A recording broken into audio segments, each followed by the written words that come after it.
கர்த்தருடைய பரிசுத்த நாமத்துக்கு ஸ்தோத்திரம். இன்றைய தினத்துக்கான தேவனுடைய வார்த்தையானது ஏசாயா 14ஆம் அதிகாரத்திலே அந்த 24வது வசனத்தை நாம் பார்க்கும் பொழுது, நாம் நினைத்திருக்கிறபடியே நடக்கும், நான் நிர்ணயித்தபடியே நிலை நிற்கும் என்று சேனைகளின் கர்த்தர் ஆணையிட்டு சொன்னார்.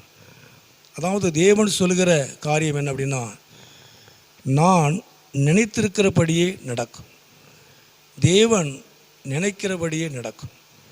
இப்போ நாம் நிறைய காரியத்தை நினைக்கிறோம், நிறைய காரியம் நம்ம வாழ்க்கையில் நடக்கும்னு நம்ம நினைக்கிறோம், யோசிக்கிறோம், நினைக்கிறோம்.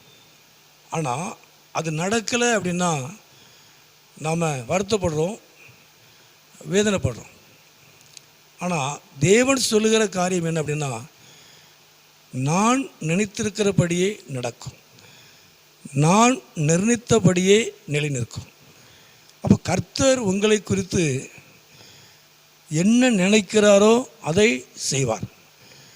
கர்த்தர் உங்கள் வாழ்க்கையில் என்ன செய்யணும் அப்படின்னு நினைக்கிறாரோ, கர்த்தர் உங்கள் குடும்பத்தில் என்ன செய்யணும்னு நினைக்கிறாரோ அது நடக்கும்.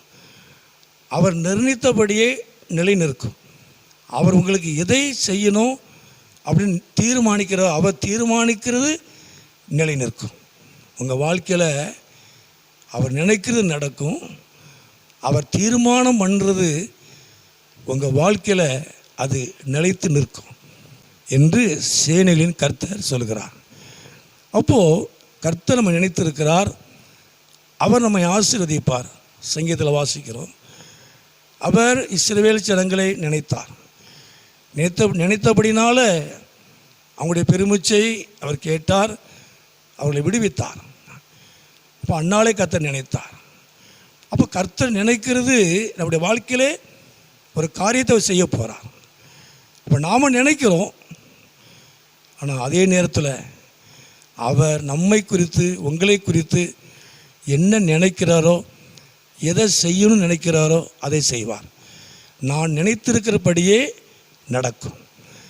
அவர் எதை செய்யணும்னு நினைக்கிறாரோ அது உங்களுக்கு நடக்கும். அவர் எதை உங்களுக்கு தீர்மானம் பண்ணுகிறாரோ அது உங்கள் வாழ்க்கையிலே நிலைத்து நிற்கும் என்று கர்த்தர் சொல்கிறார். நிச்சயமாய் இந்த நாட்களிலே அவர் நினைத்திருக்கிறபடியே உங்கள் வாழ்க்கையில் நடக்கும்.